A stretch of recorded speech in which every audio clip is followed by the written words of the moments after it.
Now, the second thing I want to say about being and doing in the New Testament is that reflecting the moral character of God is not an optional extra for Christians. It's an essential core part of what it means to be a Christian.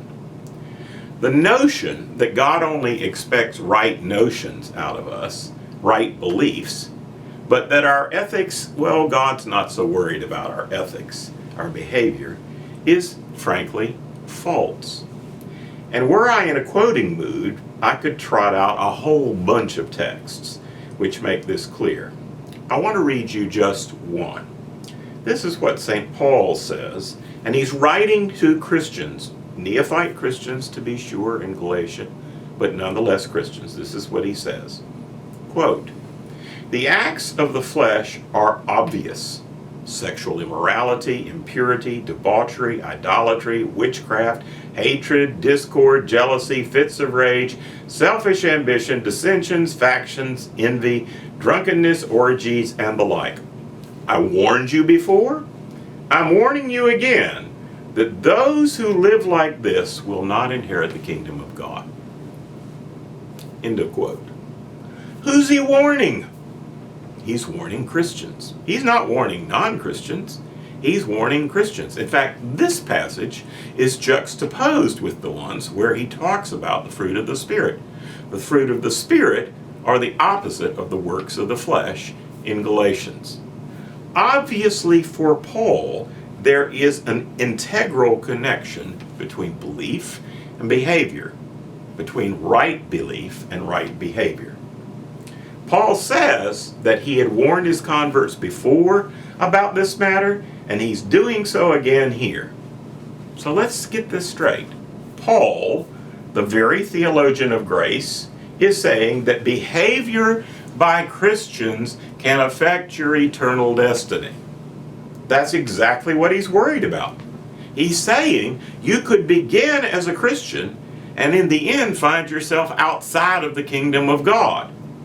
And the reason for this is that salvation is not a preordained, predestined, prepackaged thing. There are, in fact, 3 tenses to salvation in the New Testament. I have been saved at conversion, I am being saved, sanctification, and I shall be saved. Until you get through all 3 tenses of salvation in the New Testament, the situation is, wait for it, tense. That is, the process is incomplete. And behavior affects this process. Now, on the one hand, I don't think it's surprising for an early Jew who had become a follower of Jesus, like Paul, to place a strong emphasis on behavior. If you know anything about early Jewish literature, you will know, for sure, that this literature is more interested in orthopraxy than orthodoxy. More interested in right behaving than right believing. I mean, think about the great commandments that even Jesus emphasized. What were these commandments? The commandments were about loving God, loving neighbor, loving enemy, loving fellow believers. They were hardly just about belief about God, or belief about neighbor, or belief about enemy, or belief about fellow believers. We don't have a commandment in the New Testament that says, believe with all your might and God will be satisfied. There is no such commandment in the New Testament. So the attempt to sever belief from behavior and salvation from behavior simply doesn't work when you actually look at the New Testament carefully.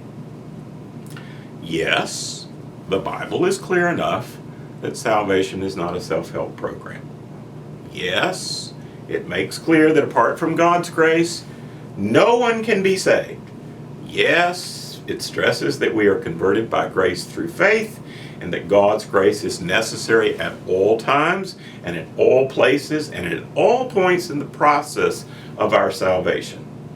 But what the New Testament emphatically does not say is that human behavior has nothing to do with it. In fact, I would say that believing is a form of behavior. Think about that. I would stress that active believing itself is indeed a kind of behavior. And there's an ethical way to believe, and there's an unethical way to believe. Indeed, the New Testament says Paul himself says we must work out our salvation with fear and trembling, for it's God who's working in us to will and to do. God's not doing all the working. He's working in us what we are supposed to work out. Last I checked, working out involves human behavior. Another bulletin from elsewhere in the New Testament. Faith without works is dead. That's just another way of putting the same thing. So, put succinctly, conversion is by grace through faith, but sanctification involves both belief and behavior, both God working in us to will and to do, and our working out our salvation. Sanctification involves human behavior freely chosen. Now, one of the things that the great American theologian Jonathan Edwards says is that, yes, Christians have a sense that they are free. They do not feel compulsed when it comes to salvation or sanctification. But in fact, God has predetermined in advance that they will behave in these certain kind of ways if they're amongst the elect.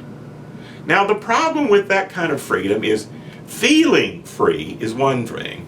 Being actually free to volitionally choose this kind of behavior and that is a whole different ballgame.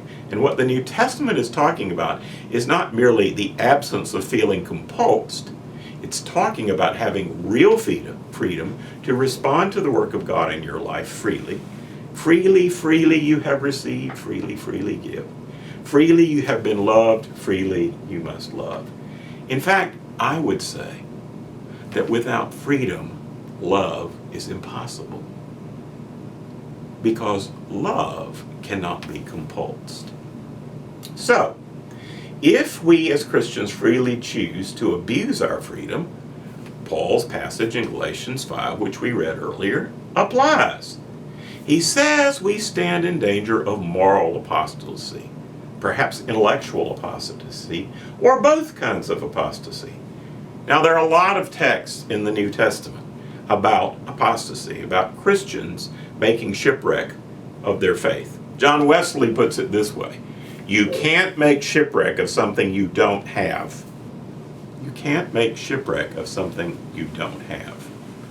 So, there are texts in the New Testament that warn us that we're not eternally secure until we're securely in eternity.